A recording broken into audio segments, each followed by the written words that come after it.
Subscribe کیجیے ہمارے channel نور رضا کو اور بیل آئیکن کو پریس کیجیے جس سے آپ کو ہماری نیو ویڈیو کی نوٹیفیکیشن ملتی رہے۔ اسلام میں جب شروع دن تھے، شروع ایام تھے، بڑی سختی تھی۔ دیکھیے حیرت بھی ہوتی ہے، اس پر خوشگوار حیرت ہوتی کہ جن دنوں اسلام قبول کرنا کافروں کی طرف سے بھی سخت اذیتیں، مشکلیں، مصیبتیں، اسلام کا اظہار کرنے پر بھی مارا پیٹا جاتا تھا، اس وقت قوانین بھی سخت تھے۔ شروع دنوں کے قوانین یہ تھے کہ مسلمان جتنا کمائیں گے تو دن بھر میں اپنی ضرورت پہ وہ جتنا خرچ کر سکتے ہیں کر لیں، باقی جتنے پیسے بچیں گے ان کو بستر پہ جانے سے پہلے وہ سارے پیسے اللہ کی راہ میں تقسیم کر دینا ہے، یعنی وہ جمع نہیں کر سکتے تھے۔ اسی لیے جو شروع دن کے مسلمان ہیں ان کی بڑی اہمیت ہے، سابقون الاولون، ان کا ثواب بھی سب سے الگ ہے، بلکہ اور صحابہ بھی ثواب میں ان کے برابر نہیں ہے۔ جو بعد میں آئے وہ بھی صحابی ہیں، جنہوں نے شروع میں کلمہ پڑھا وہ بھی صحابی ہیں، جو فتح مکہ کے بعد آئے وہ بھی صحابی ہیں، دونوں قابل احترام ہیں۔ لیکن یہ جو سابقون الاولون ہیں ان کا مٹھی بھر جو خیرات کرنا اور فتح مکہ کے بعد آنے والوں کا احد پہاڑ کے برابر سونا خیرات کرنا، دونوں برابر نہیں۔ اب آپ سوچ سکتے ہیں، ہے دونوں صحابی، اصل میں یہ حدیث جو آئی ہے نا کہ میرے صحابی کا مٹھی بھر جو خیرات کرنا اور تمہارا احد پہاڑ کے برابر سونا خیرات کرنا دونوں برابر، ہوا یہ تھا کہ ایک صاحب نے جو فتح مکہ کے بعد ایمان لائے تھے، انہوں نے کسی پہلے ایمان لانے والے صحابی کو کچھ کہہ دیا تھا، ان کا دل دکھ گیا تھا، تو اس پر یہ حدیث اللہ کے رسول علیہ السلام نے بیان فرمائی، یعنی صحابہ میں بھی درجے ہیں۔ ہمارے لیے تو وہ صحابی بھی قابل احترام ہے جس نے ایک جھلک حضور کو دیکھ لیا، بس ہم جو ہے وہ معاذ اللہ کوئی تقابل نہیں کر رہے ہیں، صرف بتا رہے ہیں کہ پہلے دن ایمان لانے والوں کی سابقون الاول، اسی لیے وہ جنت میں بھی پہلے جائیں گے، وہ جنت میں بھی پہلے جائیں گے، اور ان کی بہت بڑی شان ہے جو پہلے۔ اس کی وجہ یہ ہے، ایک تو کافروں کی تکلیفیں انہوں نے جھیلی، پھر اسلام کے نام پہ اس وقت خرچہ کیا کہ جب اسلام کا نام لینے کے لیے وہ لوگ ڈرتے تھے، وہ سابقون الاولون ہیں۔ تو اس وقت کے حالات یہ تھے کہ پیسہ نہیں جمع کر سکتے تھے، جتنا خرچ کر دیا دن بھر میں خرچ کر دیا، بستر پہ جانے سے پہلے سب آپ کو تقسیم کر دینا ہے، جمع نہیں کر سکتے تھے۔ پھر جب زکوٰۃ کے احکامات آئے تو پھر اسلام نے اجازت دی کہ اب تم پیسے جمع کر سکتے ہو، اب پیسہ جمع کرنا تم پر کوئی گناہ نہیں ہے، لیکن اب اس میں شرط یہ ہے کہ تم اپنی جمع کی ہوئی رقم میں سے 2.5% اللہ کی راہ میں سال میں 1 مرتبہ دیا کرو۔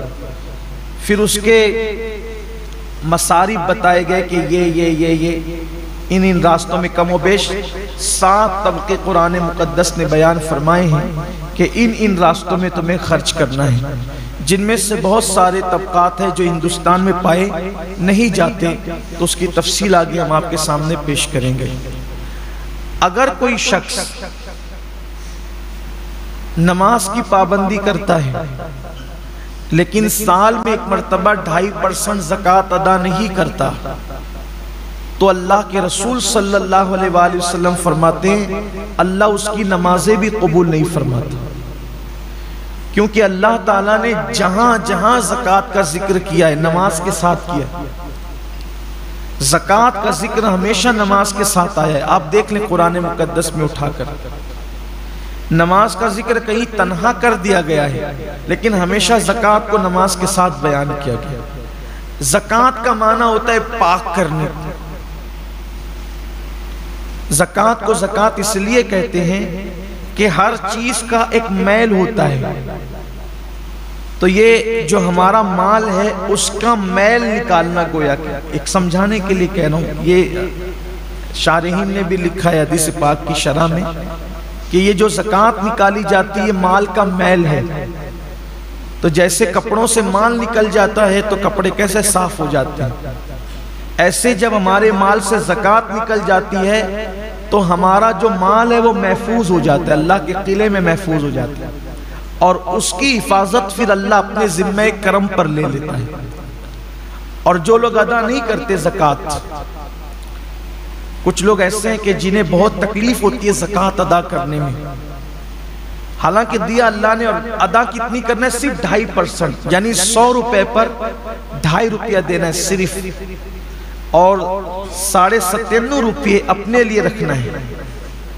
اب دیکھیں 97.5 کتنے ہوتے ہیں، اور صرف 2.5%، اور یہ فرض ہے۔ سیدنا صدیق اکبر نے ان کے ساتھ جنگ کی تھی جن لوگوں نے اللہ کے رسول علیہ السلام کے وصال کے بعد زکوٰۃ ادا کرنے سے انکار کیا تھا۔ صدیق اکبر نے فرمایا تھا میں ان کے ساتھ ایسے ہی جہاد کروں گا جیسے ہم کافروں پہ جہاد کرتے ہیں، حتیٰ کہ اگر دور رسالت میں یہ اونٹ کی نکیل اور رسی بھی بطور زکوٰۃ دیتے تھے، اگر یہ رسی بھی روک لیں گے تو بھی میں ان کے ساتھ جہاد کروں گا۔ اور آپ نے کیا۔ معاملہ ایک رسی کا نہیں تھا، معاملہ پیسوں کا نہیں تھا، معاملہ زکوٰۃ کی فرضیت کا تھا۔ اور زکوٰۃ کی فرضیت اسلام کے وہ 5 بنیادی ستونوں میں سے ایک ہے، جس کا ذکر اللہ کے رسول علیہ السلام نے فرمایا کہ اسلام کی بنیاد 5 چیزوں پر ہے: ایمان، نماز، روزہ، حج اور زکوٰۃ۔ یہ 5 ستون ہیں اسلام کے مضبوط۔ اگر کوئی زکوٰۃ کا انکار کرے تو وہ مسلمان نہیں رہ جاتا، وہ کافر ہو جائے گا۔ تو کچھ لوگوں کو زکوٰۃ دینے میں میں اتنی زکوٰۃ کیسے دوں؟ اللہ نے دیا ہے۔ اللہ نے تو فرمایا کہ ہماری دی ہوئی روزی سے، اللہ کی دی ہوئی روزی سے۔ ایک حدیث پاک میں اللہ کے حبیب علیہ السلام کا فرمان ہے، قیامت کے دن لوگ دیکھیں گے کہ ایک بہت بڑا اژدہا ہے جس کی آنکھوں سے آگ نکل رہی ہے، اور جس کے دانت لوہے کے ہیں، لوہے کے دانت ہیں اس کے، اور آگ اس کی آنکھوں سے نکل رہی ہے۔ وہ ڈھونڈے گا تو دیکھے گا کہ ایک بندہ جو زکوٰۃ نہیں دیتا تھا، وہ اس سے مخاطب ہو کے کہے گا تیرا دایاں ہاتھ میری طرف کر تاکہ میں تیرا ہاتھ کھا جاؤں۔ آقا کریم صلی اللہ علیہ وآلہ وسلم کے فرمان کا مفہوم ہے کہ پھر وہ اس کا دایاں ہاتھ چبائے گا، اور دایاں ہاتھ چبا کر کے کھا لے گا، پھر بائیں ہاتھ کی طرف بڑھے گا۔ جب بایاں ہاتھ چبا کر کھائے گا تو پھر دایاں ہاتھ اس کا دوبارہ واپس آ جائے گا۔ پھر بایاں ہاتھ کھا چکا رہے گا تو دایاں ہاتھ کھائے گا تو بایاں واپس آ جائے گا۔ اور جس وقت وہ اژدہا جس کی آنکھوں سے آگ نکل رہی ہوگی اور دانت اس کے لوہے کے ہوں گے، وہ بھی جہنم کے بنے ہوئے لوہے کے، تو وہ جب چبا رہا ہوگا تو اس کی چیخ ایسی نکلے گی کہ اس کی چیخ نکلنے سے پورا میدان محشر کانپ جائے گا۔ آپ سوچیں وہ چیخ کیسی ہوگی کہ پورا میدان محشر کانپ جائے گا۔ تو پوچھا جائے گا یہ کس کی چیخ ہے؟ تو ارشاد ہوگا کہ یہ اس کی چیخ ہے کہ جو دنیا میں زکوٰۃ ادا نہیں کرتا۔ میدان محشر کوئی چھوٹا موٹا تو نہیں ہوگا، ہمارے کھیل کے گراؤنڈ کی طرح یا ہندوستان کے میدانوں کی طرح تو نہیں ہوگا۔ میدان محشر اولین اور آخرین سب جمع ہوگے، اس کی چیخ کتنی بلند ہوگی اس دن کہ پورا میدان محشر کانپ جائے گا، کتنی دردناک چیخ ہوگی زکوٰۃ نہیں دینے والوں کا۔ اچھا یہ کسی مولوی کی ڈرانے کی باتیں نہیں، نہ کسی سیاسی لیڈر کا قول ہے، یہ صادق الوعد الامین کا فرمان ہے، جس نے اپنی زندگی میں کبھی اپنی مرضی سے کلام ہی نہیں کیا، زبان ان کی ہے، کلام خداوند قدوس کا ہے۔ تو جو وہ شخص جس کا وہ ہاتھ چبا کر کے کھا رہا ہوگا، وہ اژدہے سے پوچھے گا تو کون ہے؟ تو کہے گا کہ میں تیرا مال ہوں، تو مجھ سے محبت کرتا تھا لیکن میں تجھ سے محبت نہیں کرتا، بچا بچا کے رکھتا تھا۔ آج مال ہی کی محبت میں لوگ زکوٰۃ نہیں دیتے۔ قرآن مقدس سے خوبصورت سا واقعہ یاد آتا ہے جس کو قرآن نے خود بیان کیا ہے اور مفسرین نے بھی اس کا ذکر کیا ہے۔ مال انسان کو کتنا نیچے گراتا ہے، کتنا گھٹیا سوچ پیدا کرتا ہے انسان کی مال۔ مفسرین فرماتے ہیں قرآن مقدس کی تفسیر میں کہ موسیٰ علیہ السلام کا ایک کزن تھا، کچھ لوگوں نے اس کو خالازاد بھائی قرار دیا ہے، لیکن ایک قریبی رشتہ بتایا ہے۔ اس کا نام تھا قارون، اور قارون جو تھا وہ بہت بڑا دولت مند آدمی تھا، مالدار آدمی تھا قارون، اور وہ توریت کا بہت بڑا قاری تھا۔ وہ یعنی اس کی آواز اتنی خوبصورت تھی، اتنا پڑھا لکھا بندہ تھا وہ موسیٰ علیہ السلام کی قوم میں، کہ جب موسیٰ علیہ السلام توریت سننا چاہتے تھے کسی اچھی آواز والے سے تو قارون سے کہتے تھے تو پڑھ، اور قارون تلاوت کرتا تھا توریت شریف کی، اور موسیٰ علیہ السلام اس سے توریت سننا پسند کرتے تھے۔ یعنی اس سے پتہ چلا کہ رشتے میں بھی موسیٰ علیہ السلام کا قریبی ہے اور دیندار بھی ہے۔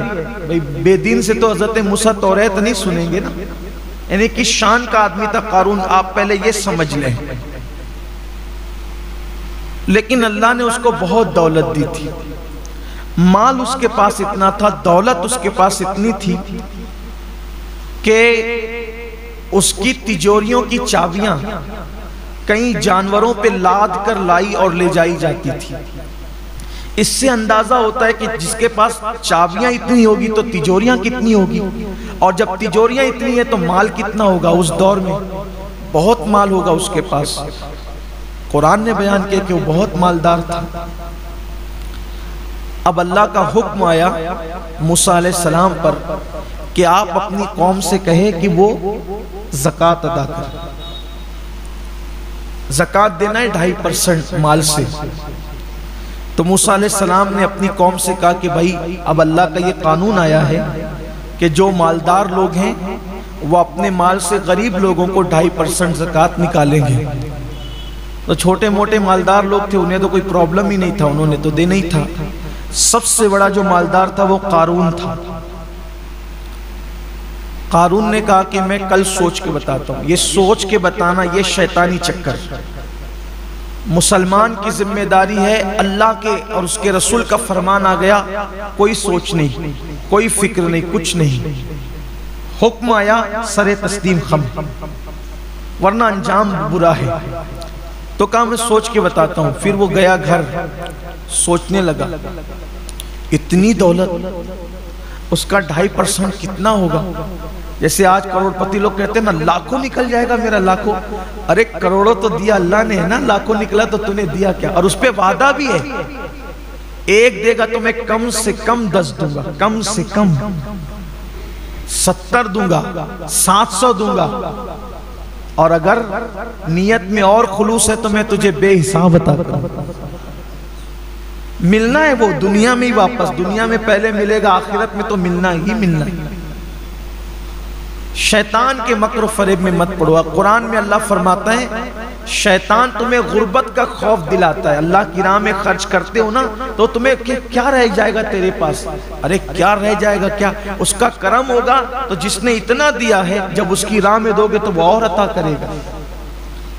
میں نے ایک بہت بڑے بزرگ کو یہ بات کہتے ہوئے سنا ہے کہ دینے والا کبھی غریب نہیں ہوتا، بس اچھی نیت سے وہ اللہ کی راہ میں دینا شروع کرے، کبھی غربت اس کے پاس نہیں آئے گی۔ فرعون پر اللہ نے عذاب نازل نہیں کیا اس وقت تک جب تک فرعون بھوکوں کو کھانا کھلاتا رہا۔ سامری جس نے بچڑا بنایا تھا، پیتل کا بچڑا، اور جس نے شرک کو گویا کہ عام کرنے میں بنی اسرائیل کی مدد کی تھی، پوری قوم پہ عذاب آیا، سامری پر نہیں آیا۔ حضرت موسیٰ علیہ السلام نے کہا اللہ یہ تو بڑا منافق ہے، بچڑا تو اسی نے بنایا تھا، یہ نہ بناتا تو لوگ اس کی پوجا کیوں کرتے؟ اللہ نے فرمایا ہم جانتے ہیں کہ بڑا مجرم یہ ہے، لیکن اس کی خصوصیت ہے یہ غریبوں پہ خرچ کرتا ہے، غریبوں پہ خرچ کرتا ہے، اس لیے کافر ہونے کے باوجود بھی ہم نے اس کا عذاب مؤخر کر دیا۔ عذاب تو دیں گے لیکن جلدی نہیں دیں گے کیونکہ لوگوں پہ خرچہ کرتا ہے۔ آپ سوچیں اگر کافر خرچ کرے غریبوں پر تو اس کا بھی عذاب مؤخر ہوتا رہتا ہے، مومن خرچ کرے تو اسے عذاب کیوں کر مل سکتا ہے؟ تو قارون نے سوچا کہ میری اتنی دولت چلی جائے گی، اس نے سوچا کہ کام کرتے ہیں، اتنی دولت بچانے کے لیے تھوڑی سی خرچہ کرتے ہیں۔ اور اس کے دماغ میں ایک شیطانی پلان آیا تو وہ ایک بدکار عورت کے پاس گیا اور اس بدکار عورت کو کہا کہ کل جب دن میں موسیٰ علیہ السلام اپنی قوم کے سامنے خطاب فرمائیں گے، زکوٰۃ کا قانون بیان کریں گے، تو تو کھڑی ہونا اور موسیٰ علیہ السلام پہ معاذ اللہ ثم معاذ اللہ زنا کا الزام لگانا۔ میں تجھے اتنے روپے دوں گا، اتنے پیسے دوں گا۔ روپے پیسے تو ہم بتاتے ہیں اس دور میں جو بھی سکے رہے ہیں، لیکن تجھے یہ کہا، اس نے کہا کیا میں اللہ کے نبی پہ بدکار تھی لیکن بے غیرت قارون کی طرح تو نہ تھی کہ دولت کے نشے میں اس نے اتنا بڑا فیصلہ کر لیا۔ اس نے کہا موسیٰ علیہ السلام پہ میں کہا کہ میں جتنا کہتا ہوں کر، تجھے منہ مانگی قیمت دوں گا۔ پھر دولت کی بات آئی تو وہ بھی جسم فروشی کے ساتھ ساتھ اس نے ضمیر بھی فروش کر دی۔ جب صبح ہوئی موسیٰ علیہ السلام کی محفل پھر سجی، اس سے پہلے کہ زکوٰۃ کا عنوان نکلتا قارون کھڑا ہو گیا۔ ایک مسئلہ پوچھنا ہے، اگر کوئی زنا کرے شادی شدہ اس پہ کیا سزا ہوگی؟ موسیٰ علیہ السلام نے فرمایا کہ اس کو سنگسار کیا جائے، پتھر سے مار مار کر اس کو مار ڈالا جائے۔ اسلامی حکومت میں یہی سزا ہے، اگر اسلامی حکومت ہو تو یہی سزا ہے۔ اس کے بڑے قوانین ہیں، لیکن آسانی سے زنا ثابت نہیں ہو سکتا کسی کا، بڑے قوانین ہیں، اس کا ذکر میں یہاں نہیں کرتا، اور نہ وقت بھی ختم ہونے کے قریب اصل عنوان سے ہم ہٹیں گے۔ اس کو سنگسار کیا جائے گا پتھر مار مار کے، یہاں تک کہ وہ مر جائے۔ کہ یہ قانون صرف عوام کے لیے یا آپ کے لیے بھی؟ اللہ کے پیغمبر نے کہا یہ اللہ کا قانون سب کے لیے۔ تو کہا یہ کیا کہتی ہے؟ آپ نے فرمایا کون کیا کہتی ہے؟ وہ کھڑی ہو گئی۔ کہا یہ کہتی ہے کہ معاذ اللہ اس عورت کے ساتھ آپ نے زنا کیا ہے۔ حضرت موسیٰ علیہ السلام نے اس عورت کی طرف دیکھا، جلال پیغمبرانہ کی تاب نہیں لا سکی، اس کا پورا وجود کانپ گیا، اور کانپ گیا تو اس نے کہا اللہ کے نبی میں ایسی بات نہیں کہتی، اس نے مجھے منہ مانگی قیمت دینے پہ، آپ پہ الزام لگانے پہ مجبور کیا، بس اس لیے کہ اس کی زکوٰۃ کی رقم بچ جائے اس نے یہ کھیل کھیلا ہے۔ حضرت موسیٰ تو جلالی تھے، جب جلال میں آتے تھے آپ کے بال جسم کے کپڑوں کے باہر نکل جاتے تھے۔ آپ کے بال اللہ نے قدرتی طور پہ اتنے بڑے دیے تھے کہ جب جلال میں آتے تھے تو آستین اور کپڑوں کے بال کھڑے ہو کر باہر نکل جاتے تھے، اور امامے سے شعلے اٹھتے ہوئے نظر آتے تھے، بڑے جلالی پیغمبر تھے۔ تو حالت جلال میں تو آپ نے اس کی طرف دیکھا تو اس نے تو کہا کہ آپ پہ الزام لگانے کے لیے اس نے مجھے تیار کیا ہے۔ آپ نے آسمان کی طرف اسی حالت میں آنکھ اٹھائی، کہا جو تیرے معصوم پر اس طرح کا الزام لگائے صرف زکوٰۃ بچانے کے لیے، اب اس کا کیا انجام ہوگا؟ عذرائے ادب کوئی سزا تجویز نہیں کی، اللہ سے کہا اب اس کا کیا انجام ہوگا؟ اللہ نے کہا یہ تیرا مجرم ہے، تو خود سزا مقرر کرے گا کہ انجام کیا ہوگا۔ حضرت موسیٰ علیہ السلام نے کہا یہ زمین دھسا اس کو اپنے اندر، زمین اس کو اپنے اندر دھسا لے۔ جب وہ کمر تک دھسا تو کتنا بدماش تھا، دھستے دھستے کا موسیٰ میری دولت پر قبضہ کرنے کا اچھا طریقہ نکالا ہے کہ مجھے زمین میں دھسا دو اور پھر میری دولت پہ قبضہ کر لو۔ اللہ کے پیغمبر نے کہا زمین رک جا، اور پھر حکم دیا کہ اس کی دولت کو اس کے سر پہ رکھ دیا جائے، یعنی اب عذاب اور بڑھ جائے۔